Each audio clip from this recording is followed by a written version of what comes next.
ರಾಜ್ಯದಲ್ಲಿ ಮಡ್ಕ ಮಸ್ತಿ ಮಸ್ತಾಗಿದೆ. ಅದರಲ್ಲೂ ಕೊಪ್ಪಳ ಜಿಲ್ಲೆಯ ಗಂಗಾವತಿಯ ದಾಸ್ನಾಳ್ ಎಂಬಲ್ಲಿ ಖುಲ್ಲಾ ಮಡ್ಕ ದಂಧೆ ನಡೆಯುತ್ತಿದೆ. ಮಡ್ಕ ಬರೆಯೋ ಕಿಡಿಗೇಡಿಗಳು ರಾಜಾರೋಷವಾಗಿ ಯಾವುದೇ ಭಯ ಇಲ್ಲದೆ ಈ ದಂಧೆಯನ್ನು ಮಾಡ್ತಿದ್ದಾರೆ.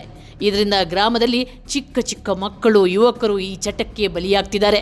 ಅದೆಷ್ಟೋ ಯುವಕರು ಆತ್ಮಹತ್ಯೆ ಕೂಡ ಮಾಡಿಕೊಂಡಿದ್ದಾರೆ.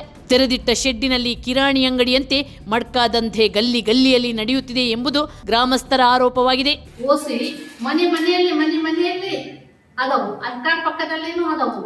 ಯಾಕಂದ್ರೆ ಇವತ್ತು ನಾನು ನೋಡ್ತಿದ್ದೀನಿ, ಬೆಳಗ್ಗೆನು ಹೋಗ್ತಾರ, ರಾತ್ರಿ ಹೋಗ್ತಾರ, ಮಧ್ಯಾಹ್ನ ಹೋಗ್ತಾರ. ಅವು ಏನೇನೋ ಟೈಮ್ ಅದಾವಂತವು, ನಮ್ಗೆ ಗೊತ್ತಿಲ್ಲ. ಅವು ಆ ತರ ಹೋಸಿ ಹಾಡ್ತಾರ. ಹೆಣ್ಮಕ್ಳು ಹಾಡ್ತಾರ, ಗಂಡು ಮಕ್ಳು ಹಾಡ್ತಾರ. ಹೆಣ್ಮಕ್ಳಿಗೂ ಇವತ್ತೊಂದು ದಿವಸ ಕರ್ಕೊಂಡ್ಬಿಟ್ಟಿದಾರ. ಬರ್ರಿಪ್ಪ ನಾವು ದುಡ್ಡು ಕೊಡ್ತೀವಿ. 100 ನಂಬರ್ ಇರ್ತಾವ. 100 ನಂಬರ್ನಲ್ಲಿ ಇದೇ ನಂಬರ್ ಬರ್ತದ ಅಂತ ಅವ್ರಿಗೆ ಗ್ಯಾರಂಟಿ ಅದ. ಯಾಕೆ ಹಾಳಾಗ್ಬೇಕು ಹೆಣ್ಮಕ್ಳು ಗಂಡು ಮಕ್ಳು ಎಲ್ಲರೂ? ಹೋಗಿ ಒಂದು 10 ರೂಪಾಯಿ ದುಡ್ಕೊಂಬಂದು ಮನೆ ಸಂಸಾರ ನಡೀತದ. ಬಡವ್ರನ್ನ ಬಲಿಪಶು ಮಾಡಿ ನಾವು ಶ್ರೀಮಂತರಾಗೋದು ಬೇಡ. ಇವತ್ತೊಂದು ದಿವಸ MLA ಒಂದು ಬೆಂಬಲಿಗಾರ ಈ ಕೆಲಸ ಮಾಡ್ತಾ ಇದಾರೆ. ಯಾಕಂದ್ರೆ ನಿಮಗೂ ಗೊತ್ತು, ರಾಜರೋಷವಾಗಿ ಹೇಳ್ತಾರ, 2,000 ರೂಪಾಯಿ ಬರ್ತದ ನಮ್ಗೆ ಯಾಕೆ ಬಿಡ್ಬೇಕು, 3,000 ರೂಪಾಯಿ ಬರ್ತದ ಯಾಕೆ ಬಿಡ್ಬೇಕು, ಇವತ್ತು ಇನ್ಕಮ್ ಅದು ಅಂತಂದು ಹೇಳ್ತಾರೆ. ಎಷ್ಟೋ ನೋಡಿದೀವಿ. ನಿಜವಾಗ್ಲೂ ನಾನು ನೋಡಿ ಇವತ್ತೊಂದು ದಿವಸ ನಾನು ಪತ್ರಿಕೋದಲ್ಲಿ ಬಂದಿದ್ದೀನಿ ನಂಗೆ ಹೇಳಿ ಕೇಳಕ.